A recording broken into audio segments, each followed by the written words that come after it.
Oke, jadi pandangan lu soal new normal gimana nih? Ya sama kayak Pak Jokowi. Gimana tuh? Tatanan dunia yang baru. Waduh, itu kayaknya sama kayak Sunda Empire. Sunda Empire juga menuju tatanan dunia baru kan? Betul banget, Iya. Ya itu juga jadi ambigu sebetulnya kan. Jadi ambigu menurut gue pribadi, gue nggak tahu apa yang dimaksud dengan tatanan dunia yang baru itu kan, tatanan baru kan gitu kan. Kira-kira seperti itu apa yang disampaikan oleh Pak Jokowi. Namun begini teman-teman sekalian, saya mau katakan bahwa suatu kebijakan pemerintah ya, itu harus memegang teguh asas-asas pemerintahan umum yang baik. Ya, asas-asas pemerintahan umum yang baik. Ada 8 komponen, ada 8 asas yang harus diperhatikan. Yang paling terpenting adalah asas kepastian hukum. Ya, asas kepastian hukum ini adalah suatu implementasi, ya, suatu implementasi dari sistem negara hukum. Karena kita kan negara Rechtsstaat, kan begitu. Di dalam Undang-Undang Dasar jelas kita, negara Indonesia adalah negara hukum. Artinya, suatu tindakan kenegaraan seluruhnya itu harus berdasarkan hukum. Itu dia, bukan bacot. Iya, bacot bukan hukum. Ya. Mau bacot suatu pejabat publik sampai 2 hari 2 malam, itu bukan suatu kebijakan, ya. Tapi suatu kebijakan itu, ya, yang paling terpenting adalah tertulis betul, gitu kan, yang harus tertulis gitu kan, bukan hanya verbal itu adalah suatu informasi ya menjelaskan apa yang telah ditulis dan disepakati di dalam aturan hukum tersebut. Nah, yang menjadi pertanyaan besar adalah teman-teman, apakah kebijakan new normal ini telah ada aturan tertulisnya? Nah, sehingga kita bisa perdebatkan, kita bisa diskusikan ya panjang lebar ya kan, apakah benar kebijakan new normal yang diaplikasikan di Indonesia ini? Jadi pertanyaan kan, sampai sekarang teman-teman sekalian, Bung Fadil, saya cari aturan ya yang berlaku secara nasional, new normal ini tidak ada. Tidak ada. Jadi omong kosong kalau kita mau bicara new normal itu yang seperti apa? Secara ini komprehensif ya, secara hukum ya. Ya, betul. Karena kan begini, kebijakan new normal ini dalam rangka penanganan COVID-19.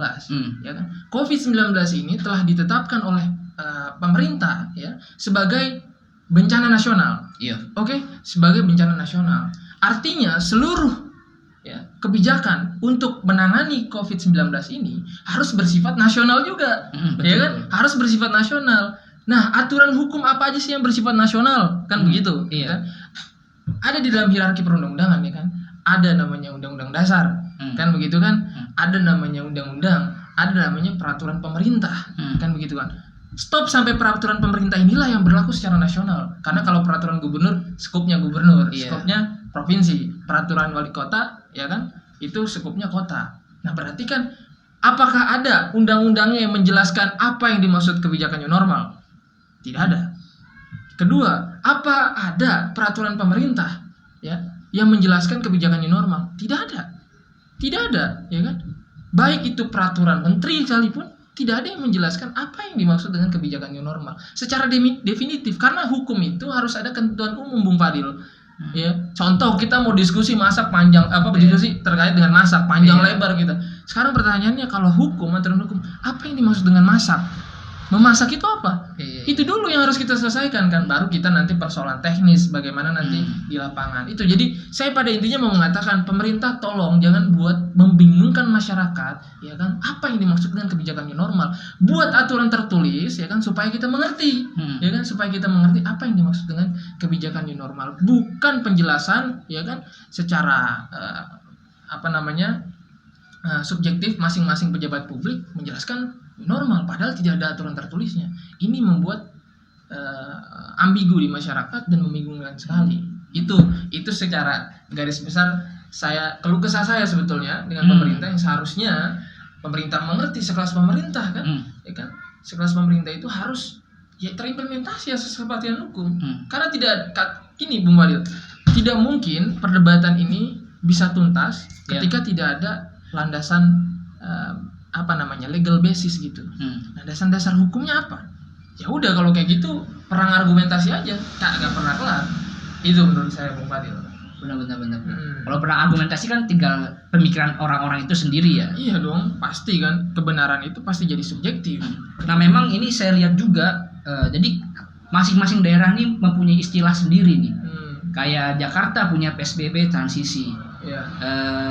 nanti Jawa Barat saya baru baca tadi dari postingnya Ridwan Kamil. Jadi Jawa Barat itu akan menggunakan istilah normal kebiasaan baru. Nah ini kan beda istilah nih. Jadi ini mungkin gara-gara tadi new normal tidak ada basic hukumnya. Jadi daerah-daerah bisa menerjemahkannya beda-beda. Nah, betul sekali. Mungkin itu secara hukum, mungkin secara teknis memang ada new normal ini, mungkin kayak harus pakai masker, lalu ada kebijakan 50% itu juga ada. Tapi saya lihat itu juga kebijakan itu adalah dari WHO juga. WHO merekomendasikan bahwa negara yang siap new normal tuh harus ada apa namanya syarat-syaratnya lah. Lalu apa yang itunya harus dilakukan gitu kan. Betul. Tapi maksud saya begini, ya tadi kan argumentasi itu saya keluh kesah sekali kan. Iya. Tapi yang saya mau kasih sebetulnya penalaran hukum ya, legal reasoning. Karena sekali lagi teman-teman sekalian, yang paling terpenting dalam membuat suatu kebijakan adalah legal reasoning. Penalaran hukum yang tepat itu menentukan adanya kepastian hukum.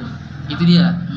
Jadi begini, Bung Fadil, memang ada, kita tahu bersama ada Perpu untuk penanganan COVID-19, ya kan?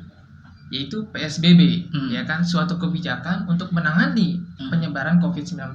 Itu lahir karena adanya Undang-Undang Karantina Nomor 6 Tahun 2018, kan begitu ya. Pemerintah sudah menetapkan PSBB, bukan karantina loh. Iya. Ya. PSBB ini baru gitu kan. Itu aja belum kelar-kelar tuh perdebatannya. Ada yang bicara lockdown lah, ada yang bicara karantina lah. Padahal kita nggak ada karantina, adanya PSBB. Iya. Pembatasan sosial berskala besar, beda konsep, Bos. Ya. Beda konsep. Itu baru soal PSBB. Nah itu maksud saya, kita penting membicarakan new normal ini, kita kasih rekomendasi, nggak usah bayar pemerintah, oke? Kita kasih legal reasoning yang bagus, penalaran hukum yang bagus, begitu ya. Karena kemarin kebijakannya tidak, menurut saya kebijakannya legal reasoningnya sangat kurang, penalaran hukumnya sangat kurang.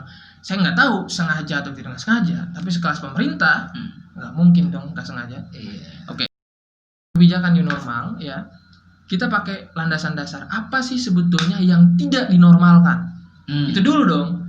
Itu dulu, apa yang tidak dinormalkan sebetulnya dalam penanganan COVID-19 ini. Kita baca di Perpu, ya kan? Kita baca di Perpu ada beberapa kondisi yang tidak dinormalkan, ya. Ada, saya bacakan ya kan. Yang pertama adalah tempat sekolah. Tempat sekolah, baik itu sekolah formal ataupun non formal ataupun universitas dan lain sebagainya, itu diliburkan, ya kan? Sama kan kita juga bimbingan skripsi itu pakai online. Online. Sangat sulit bertemu dosen pembimbing. Nah itu kan sangat luar biasa. Menteri pendidikan kota gitu kan.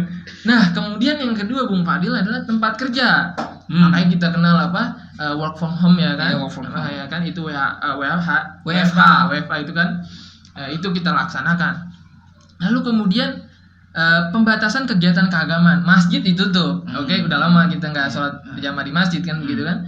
Lalu kemudian kegiatan di tempat umum, banyak tempat umum itu kan, ya baik restoran dan lain sebagainya itu dibatasi, ya kan, keluar masuknya orang. Itu maksud saya, ada beberapa kondisi, beberapa tempat, beberapa objek yang tidak dinormalkan. Tapi faktanya sekarang normal. Masjid udah boleh dibuka, jarak kan. Kalau kantor saat ini saya lihat, kalau Jakarta khususnya Pak Anies ini minimal itu, maksimal itu kantor 50% karyawannya itu sisifan agar kantor tuh nggak penuh semua. Betul.